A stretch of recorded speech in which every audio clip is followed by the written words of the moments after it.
Rudramadevi the warrior queen. ఈ సినిమాని చూస్తున్నంతసేపు సినిమాలో ఉన్న కొన్ని ఎలిమెంట్స్ అసలు లేకపోతేనే బాగుండేదేమో అనే విషయం సినిమా పిక్చర్ టీం కనిపించింది. సినిమా బాగుందో బాగాలేదో మేము చెప్పట్లేదు, కానీ మేము మెన్షన్ చేస్తున్న ఈ విషయాలు లేకపోయి ఉంటే ఖచ్చితంగా సినిమా ఇంకా చాలా బాగుండేది. Number 1, 3D. ఒక హిస్టారికల్ సినిమాని 3Dలో చూస్తే ఆ ఎక్స్పీరియన్సే వేరు అని వినడానికి బాగానే ఉంది, కానీ ఈ మూమెంట్లో ఈ టైంలో ఈ సినిమాకి 3D was not at all necessary. 3D బాగాలేదనట్లేదు, కానీ ఇలాంటి సినిమాలు ఇప్పుడిప్పుడే వస్తున్నాయి. ఆల్రెడీ ఇలాంటి సినిమాలు ఒక 4-5 వచ్చి ఆ తర్వాత వచ్చే సినిమాలో 3Dని ఇంట్రొడ్యూస్ చేస్తున్నామంటే వినడానికి మీనింగ్ఫుల్ గా ఉంది, కానీ తీసే ఫస్ట్ ఎక్స్పెరిమెంటల్ మూవీలోనే ఇలా అన్ని ఎలిమెంట్స్ యాడ్ చేస్తే అది కిచిడి అవుతుంది తప్ప మాస్టర్ పీస్ అవ్వట్లేదు. That is our concern. పోనీ 3D వల్ల సినిమాలో సెట్స్ చూడడానికి బెటర్ గా ఉన్నాయా అంటే అవి కూడా అంతంత మాత్రంగానే ఉన్నాయి. దాని బదులు 3D మీద ఇన్వెస్ట్ చేసే బడ్జెట్ ఏదో సెట్స్ ని ఇంకొంచెం బాగా డిజైన్ చేయడానికి పెట్టుంటే మనం 3D ఎక్స్పీరియన్స్ చేయలేకపోయినా ఒక మంచి హిస్టారికల్ సినిమాని చూసేవాళ్ళమేమో. Number 2, Anushka glamour.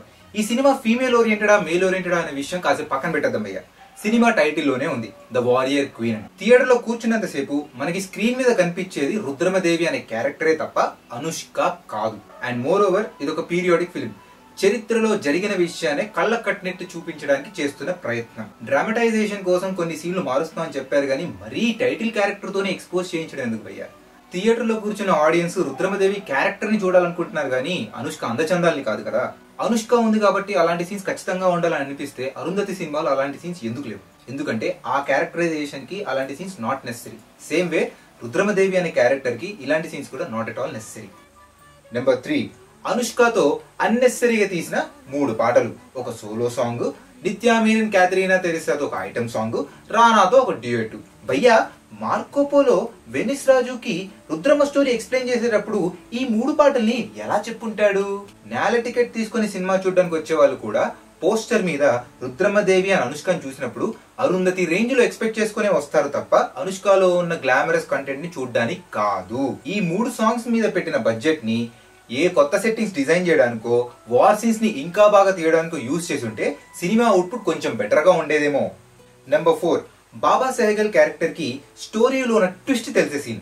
Problem twist తెలిసినందుకు కాదు భయ్యా, అది పిక్చరైజ్ చేసిన పద్ధతి చాలా డిస్గస్టింగ్ గా ఉంది. అర్థం చేసుకోగలం భయ్యా, ఇంటెన్సిటీ క్రియేట్ చేయాలి, డ్రామాటిక్ ఎఫెక్ట్ క్రియేట్ చేయాలి, కానీ నిజంగా ట్విస్ట్ రివీల్ చేయాలనుకుంటే బాబా సెహగల్ ఏదో సందు దగ్గర వెయిట్ చేస్తున్నట్టు లేదా రూమ్ బయట వెయిట్ చేస్తున్నట్టు చూపించచ్చు కదా.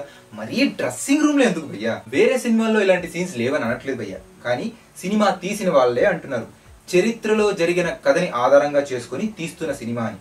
అలాంటప్పుడు ఒక వారియర్ క్వీన్ ని చూపించేటప్పుడు the least we can do is show some god damn respect.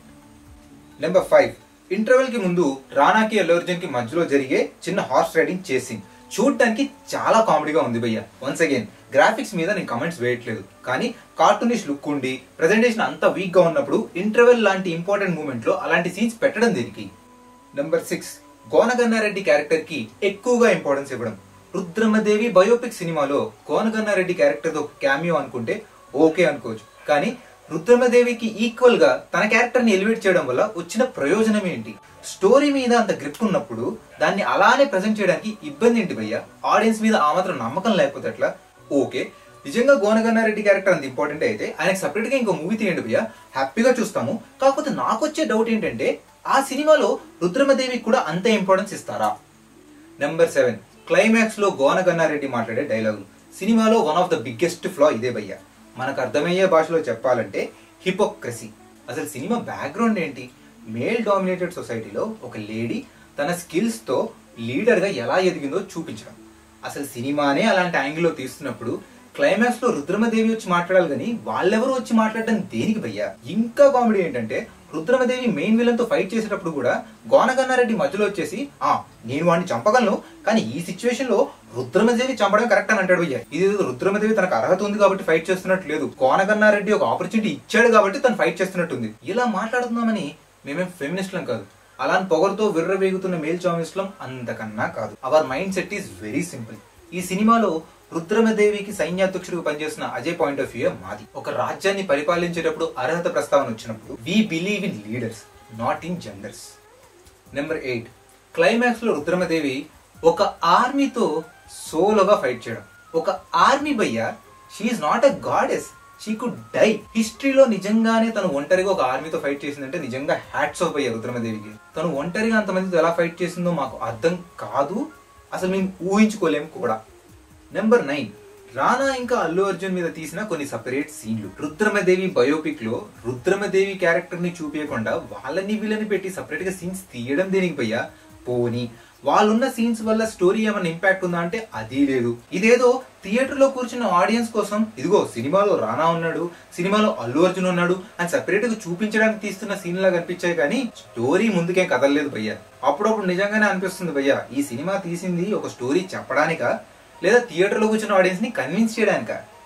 Number 10, climax లో రానా మెయిన్ విలన్ తో ఫైట్ చేసే సీన్. నాకు డౌట్ భయ్యా, వార్ లో రానా ఇంకా మెయిన్ విలన్ ఫైట్ చేస్తున్నప్పుడు ఏదో రానా అన్న చావాలి లేదా మెయిన్ విలన్ అన్న చావాలి, కానీ సడన్ గా ఆ సీన్ అక్కడ కట్ అయిపోయి నెక్స్ట్ సీన్ లో మన మెయిన్ విలన్ రుద్రమదేవితో ఫైట్ చేస్తుంటాడు.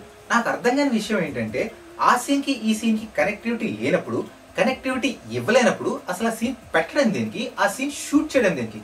ప్రతిసారి ఇన్ని సీన్స్ ని మేము గుచ్చి గుచ్చి పాయింట్అవుట్ ఎందుకు చేస్తున్నామంటే ఇలాంటి అన్నెసెసరీ సీన్స్ మీద బడ్జెట్ వేస్ట్ చేసే బదులు ఈ బడ్జెట్ ని స్టోరీని ఇంకొంచెం బాగా చూపించడానికో లేకపోతే ప్రెజెంటేషన్ ని బాగా చూపించడానికో ట్రై చేయొచ్చు కదా. ఒక్కడు సినిమా గానీ అర్జున్ సినిమా గానీ స్టోరీ బాగుంది, ఆ స్టోరీ మీద కాన్సన్ట్రేషన్ ఎక్కువ ఉందని కాబట్టే కదా ప్రెజెంటేషన్ అంత బాగుంటుంది. నిప్పు ఇంకా వరుడు ఫ్లాప్ అవడానికి రీజన్లు ఏంటి? అనవసరమైన కమర్షియల్ ఎలిమెంట్స్ యాడ్ చేయడం వల్లేగా. నెంబర్ 11, వేణుమాధవ్ ఇంకా వెన్నెల కిషోర్ మీద తీసిన కామెడీ బిట్. ఈ సినిమా ఎలాగో డిఫరెంట్ ఉంటుంది అందరికి తెలిసిందే కదా భయ్యా, మళ్ళీ కామెడీ రిలీఫ్ కోసం కామెడీ పెట్టడం దేనికి? అసలు ఈ సినిమాలో కామెడీ లేదని ఎవరన్నా పాయింట్అవుట్ చేసి చెప్తున్నారా ఏంటి? నెంబర్ 12 అండ్ ఫైనల్ సెగ్మెంట్, నిత్యా మీనన్ రుద్రదేవుని మీద పెంచుకున్న ప్రేమని ఎస్టాబ్లిష్ చేస్తూ చూపించిన సీన్. ఒకసారి ఎస్టాబ్లిష్ చేసి చెప్పేశారు కదా భయ్య ఒక సీన్ లో నిత్యా మీనన్ కి రుద్రదేవుడు అంటే చాలా ఇష్టమని, దాన్ని అక్కడతో ఆపేయచ్చు కదా. పదే పదే ఆ టాపిక్ వైపు డైవర్ట్ అవుతూ ఎలాబరేట్ గా ఇంకో 2-3 సీన్లు యాడ్ చేయడం దేనికి? జనాలు థియేటర్ లో ఆ సీన్స్ ని చూసి నవ్వుతున్నారు.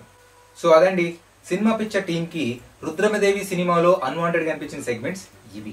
సినిమా బాగుందో బాలేదో పక్కన పెట్టి ఇలాంటి సినిమాలు ఇంకా చాలా రావాలని మనం కోరుకుంటున్నాం కాబట్టి సినిమా చూడని వాళ్ళు డెఫినెట్ గా వెళ్ళి ఈ సినిమాని చూడండి. బాగుందా బాలేదా అనేది మీరే డిసైడ్ చేసుకోండి. మీకు కూడా ఇలాంటి ఏమన్నా అన్వాంటెడ్ సెగ్మెంట్స్ కనిపిస్తే ఖచ్చితంగా కమెంట్ సెక్షన్ లో వేయండి. And lastly thank you for being awesome.